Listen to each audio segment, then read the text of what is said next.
বলি মা আস্তে আস্তে বাজারগুলো বার করছে। সবার আগে দেখাই, আজকে পেয়েছি গোপালের প্রসাদ, সিন্নি প্রসাদ। বাড়ি ময়দান গেছিলাম। আচ্ছা কি কি নিয়েছি দেখাই তোমাদেরকে। এই যে দেখো, শীতের দিনে যেটা আমাদের বাড়িতে না, আমার মনে হয় সবার বাড়িতেই কম বেশি করে হয় এবং খাওয়াটা খুব দরকার, মেথির শাক। অনেকদিন ধরে ভাবছিলাম মেথি পরোটা খাবো, কিন্তু তেতোর জন্য সাহস হচ্ছে না। এদিকে নিয়েছি বেগুন, সব আর কি ঢেলে ঢেলে রেখেছি। এদিকে নিয়েছি বেগুন নিলাম 1 কেজির মতো, কারণ শীতকালে অনেক বেগুন লাগে। তো এদিকে মেথির শাক, বেগুন সব নেওয়া হয়েছে। দাঁড়া, তোমাদের সাথে কথা বলতে বলতে বাজারটা গুছিয়ে নিই। সময় যখন পেয়েছি বাজারটা করে নিই। তারপরে আছে তোমাদের পালং শাক, বেশ ঝরঝরে পালং শাক। পালং শাকের তরকারি খেতেও ভালো লাগে শীতকালে। আর শীতকালে শাকসবজি প্রচুর, বাজারে গেলে কোনটা ছেড়ে কোনটা নেব এরকমই মনে হয়। এদিকে দেখো ফুলকপিটা বেশ বড় হয়েছে না, 20 টাকা নিয়েছে। দেখি ওই যে বলছিলাম ফুলকপির পরোটা করবো, সেই জন্য একটু ভালো দেখে বড় দেখে ফুলকপি আনা হয়েছে। শীতকালে বাজারে গেলে না বাড়ি ফিরতে মন করে না, মনে হয় কি নেবো আর কি নেবো। মানে দেখো কি সুন্দর ছোট্ট ছোট্ট কিউট শাক আলু। মায়ের তো যেহেতু সুগার আছে, সেজন্য মা মাটির তলা জিনিস খুব একটা খায় না, খায় হালকা মানে অল্প করে। তো শাক আলু নিয়েছি, এই যে একটু একটু করে গুছিয়ে রাখছি। ছোট্ট ছোট্ট এগুলো সরস্বতী পুজোর সময় আরও বেশি পাওয়া যাবে, তখন সিজনের সময় আসে। এদিকে নিলাম টমেটো এখনও কত করে গো, 80 টাকা নিল না, 80 টাকা করে এখনও টমেটো চলছে। এদিকে 5 টাকা সুন্দর ধনেপাতা পেয়েছি। প্রত্যেকটা রান্নায় আমার মনে হয় শীতকালে ধনেপাতাটা চলে। ধনেপাতা যদি সারা বছরই কেনা হয়। গাজর 3টে নিয়েছে 10 টাকার। গাজরের হালুয়া বানাবো ভাবছিলাম, কিন্তু খাওয়ার তো কেউ নেই, সেই তো আমি ছাড়া তো আর কেউ নেই, মা তো খায় না। আর এদিকে নিয়েছি উচ্ছে, চলো এখানে একটা বেগুন টুকি মারছিল, এই যে রেখে দিলাম। এদিকে নিয়েছি উচ্ছে তোমার নিল এখানে 220 টাকা বলছিল, তাই বললাম 220 টাকা সারা, মানে এখন কি দাম আর কমবে না নাকি দিয়ে। যেহেতু তোমরা তো দেখেইছো আমাদের উচ্ছে অনেক খাওয়া হয়, মানে দুটো মানুষের 3-4টে করে উচ্ছে সেদ্ধ পড়ে। যেহেতু ওই যে বললাম হালকা মিষ্টি পেস্ট্রি যেহেতু খাওয়া হয়, সেই জন্য উচ্ছেটাও, এটা 300 আছে, 300 উচ্ছে 20 টাকা নিল। 220 টাকা বলছিল, আমি জোর করে আবার বললাম না 300 নেব, কত দেবে বলো, 20 টাকার বেশি দেবো না, 300 দাও 20 টাকায়, তখন আবার 320 টাকায় দিল। এদিকে নিয়েছি শিম, দেশি শিম এগুলো। কদিন আগে আগের সপ্তাহে বাজার গেছিলাম, 1 কেজি শিম তুলে এনেছিলাম। তো এখন তো শিমের চচ্চড়ি খেতে খুব ভালো লাগে। তাছাড়া তোমাদের যে কোনো সবজিতে, যেমন কালকে বানিয়েছিলাম খিচুড়ি আর লাবড়ার তরকারি, তো থোর শিম এগুলো দিয়ে বানিয়েছিলাম, দারুণ হয়েছিল খেতে। আজকেও একটুখানি রেখেছি, খাওয়ার সময় যদি পারি তো দেখাবো। কিন্তু আজকে যেন কটা বাজে এখন, দেখো দেখতে পাচ্ছ না, এই দেখো 1টা বাজতে চললো। তো আজকে আর বলছিলাম যে বেশি কিছু রান্নাবান্না করবো না। এদিকে শিমগুলো এই যে রাখলাম, এই যে শিম গাজর সমস্ত কিছু সব রেখেছি। আর এদিকে রয়েছে, এগুলো আলাদা করতে হবে আমাকে, মটরশুঁটি আছে আর লঙ্কা আছে। মটরশুঁটির কচুরি বানাবো ভাবছি কালকে, দেখি মটরশুঁটির কচুরি জন্য। এই দেখো আবার দেখেছো, ভালো করে না দেখলেই একটা মটর এদিক ওদিক দিয়ে দেয়। বাকি মটরগুলো খুব সুন্দর আছে, তার মধ্যে 10 টাকার লঙ্কা মিশিয়েছে, এগুলো আমাকে আলাদা করতে হবে। আর এগুলো হচ্ছে, এই দেখো প্রসাদটা রাখি, খাওয়া হবে। এদিকে আমার মিডনাইট ক্রেভিংসের জন্য এই যে ডোনাট নিয়েছি, মিডনাইট ক্রেভিংস। ওই যে বললাম না উচ্ছেটাকে আমি স্বাদে খাই, উচ্ছে খাওয়ার অনেকগুলো কারণ আছে। তারপরে এই দেখো, এগুলো হচ্ছে আমার ছোটি ভুক, যেটা আমার রাতের বেলায় লাগে, এটা না হয়েছে। আর এইদিকে দেখো, তোমাদের দেখানো হয়নি যে 1 কেজির একটা কুমড়ো নেওয়া হয়েছে। 1 কেজি বলবো না, 900 গ্রামের মতো আছে। এই হচ্ছে আজকের বাজার। আর এটা হচ্ছে আমার মিডনাইট ক্রেভিংসের জন্য। এদিকে হচ্ছে চিনি আছে, বিস্কিট আছে, তেল আছে কেক বানানোর জন্য, ভাজা পোড়া করার জন্য। এখানেও বাটি গুড় যেগুলো হয় সেগুলো নেওয়া হয়েছে। এখানে 250 ময়দা নেওয়া হয়েছে। আজকে ভাবছি সন্ধ্যেবেলায় যদি মানে শরীর ঠিক লাগে, কারণ ঠান্ডা লেগেছে প্রচণ্ড, নাকে কথা বলছি। 250 ময়দা নেওয়া হয়েছে। ময়দা একদমই খাই না, কিন্তু আটাতে জানি না কতটা ভালো আমি বানাতে পারবো বা সিঙ্গারা, সেই জন্য মিনি সিঙ্গারা বানানোর খুব ইচ্ছা আছে, সেজন্য ময়দা নিয়েছি। এদিকে রয়েছে ঝোলা গুড়, একটু মোটাটাই নিয়েছি, পাতলাটা নিইনি, মোটাটা ভালো লাগে আমার। এদিকে নিয়েছি তোমাদের দেখাচ্ছি, দাঁড়াও একটু দাঁড়াও, হ্যাঁ। এদিকে নিয়েছি টুটি ফ্রুটি, কেক বানিয়েছিলাম তো বেশি টুটি ফ্রুটি নেই, তো আর একটা প্যাকেট নিয়ে নিলাম টুটি ফ্রুটি। আর এই যে ভ্যানিলা এসেন্স, বাটারস্কচটা আনতে বলেছি, অর্ডার দিয়ে এলাম। এটাতে 4 মগজ আছে, আর এখানে রয়েছে আতপ চাল। আর এদিকে হ্যাঁ, এদিকে রয়েছে চিড়ে ভাজা, সন্ধ্যাবেলায় চায়ের সাথে খাবার জন্য। এদিকেও কিছু কিছু জিনিস আছে, কী কী আছে দেখাচ্ছি। এটাও চায়ের সাথেই খাবার জন্য নেওয়া হয়েছে, এই যে খাস্তা বিস্কিট। এদিকে রয়েছে একটু ঝাল ঝাল দিকে চানাচুর নিয়েছি, কারণ সর্দি মুখে মিষ্টি মিষ্টি ভালো লাগছে না। এখানে রয়েছে মিষ্টি, কি মিষ্টি আছে চলো তোমাদেরকে দেখাই। এখানে দাঁড়াও,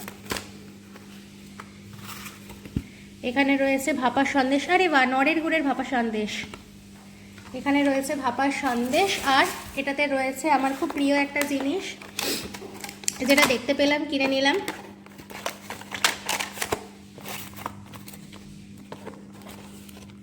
এখানে রয়েছে, এটা আমার জন্য নিয়েছি, ওই যে বললাম মা খায় না মিষ্টি জিনিস, খোয়া দিয়ে ভরা, দুটো পাটিসাপটা, দুটো তোমার 30 টাকা নিয়েছে। তো এই হলো আজকের বাজার। এই দেখো, এইগুলো যদি আমি খাই তো মানে আমাকে তো এটা মেনটেন করার জন্য উচ্ছেও খেতে হবে।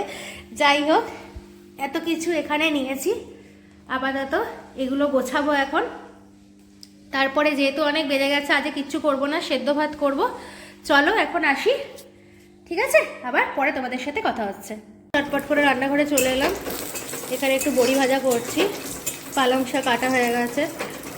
আমি বললাম একটু শাক দিয়ে খাবো না, লাবড়ার তরকারিটা বানানো আছে, ওটা রাতে বললাম যে রাতে দিয়ে দিও। হ্যাঁ, একটু গরম ভাত আলু সেদ্ধ দিয়ে ওগুলো দিয়ে খাবো, আর এই একটু বড়ি ভাজা দেখাচ্ছি তোমাদেরকে। হোক, সব কিছু তৈরি। সর্দি মুখে না একদম কিচ্ছু ইচ্ছা করছে না, কিচ্ছু না, কিচ্ছু মনে হচ্ছে না। দাঁড়া, এটাকে তুলে নিই। হ্যাঁ, তাহলে পালং শাকটা আছে, আজকে আবার পালং শাক এনেছি, আর এটা আগে পালং শাক ছিল। আজ আমাদের খেতে খেতে মনে হচ্ছে অনেক দেরি হয়ে যাবে, জানো, অনেকটাই লেট হয়ে যাবে। এখন ঘড়িতে প্রায় 1:30 বেজে গেছে, কিন্তু কিছু করার নেই, বাইরের কাজ ছেড়ে ঘরে এলে তখন একটু তো লেট হয়।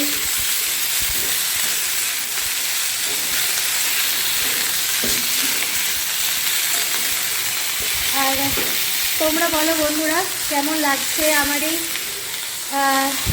সাধারণ জীবনযাত্রা, ঘরোয়া ছোট্ট ছোট্ট এই মিনি ব্লগগুলো তোমাদের সাথে আমি শেয়ার করছি। আমার স্ট্যান্ড আছে জানো, কিন্তু স্ট্যান্ডটা আমার রাখার জায়গা নেই যে আমি রেখে ভিডিওটা করব বা তোমাদেরকে আমি দেখাবো, তাই আপাতত হাতেই করছি।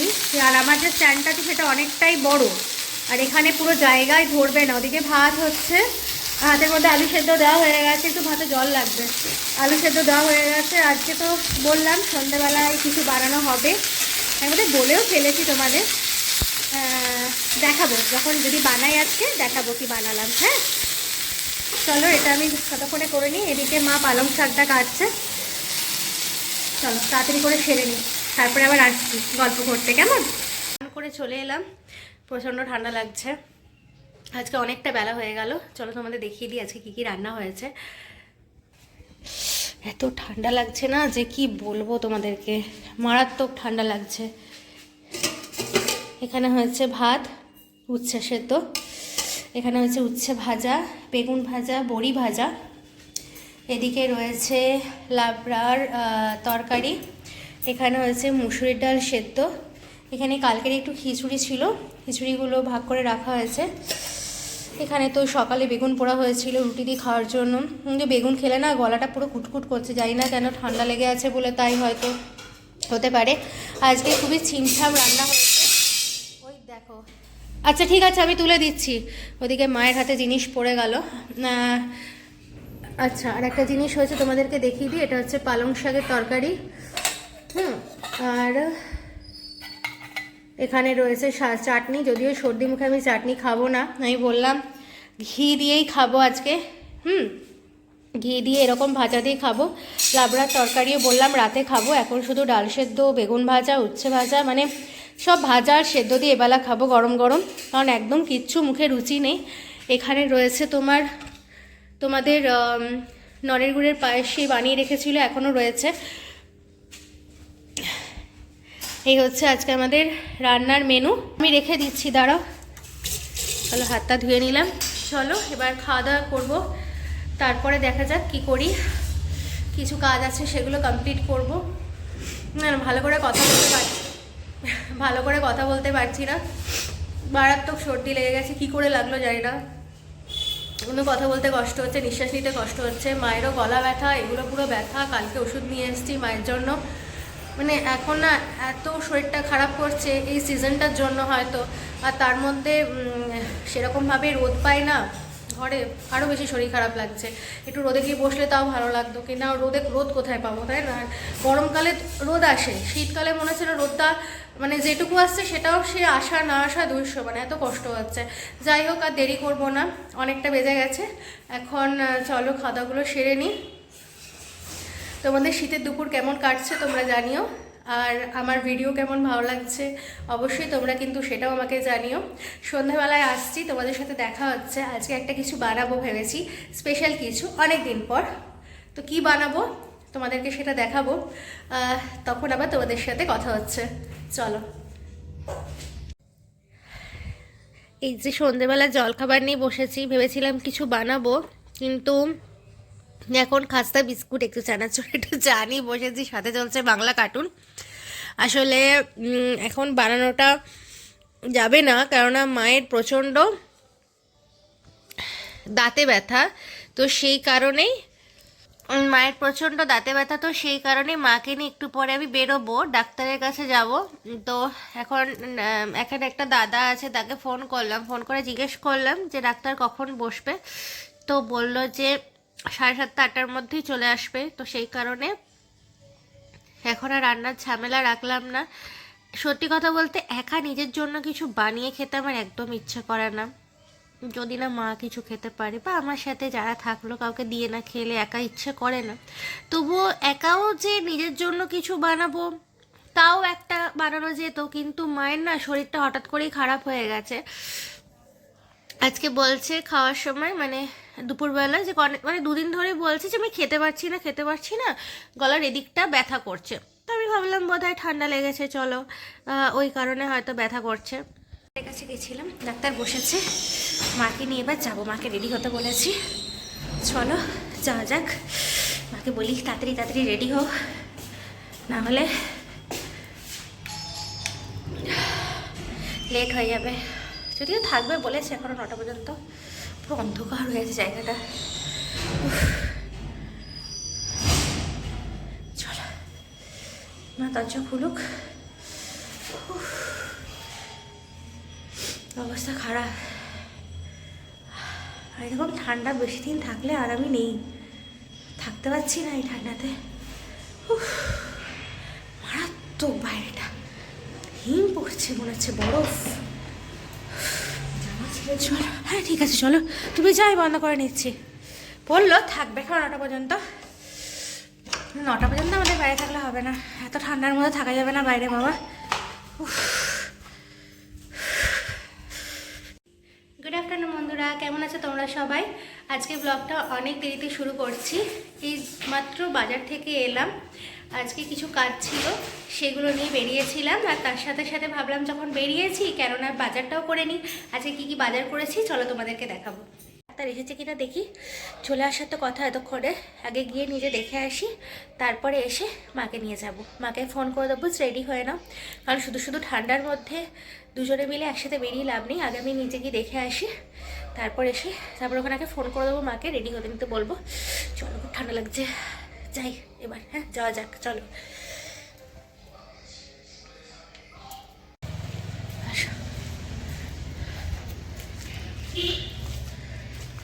যাও আস্তে আস্তে উপরে ওঠো, ওদিকটা ধরে ওঠো। মাকে নিয়ে চলে এসেছি, এবার চলো ডাক্তারটা দেখিয়ে নিই। চলো ভিডিওটা এখানেই শেষ করছি, আবার পরে তোমাদের সাথে কথা হবে। টাটা।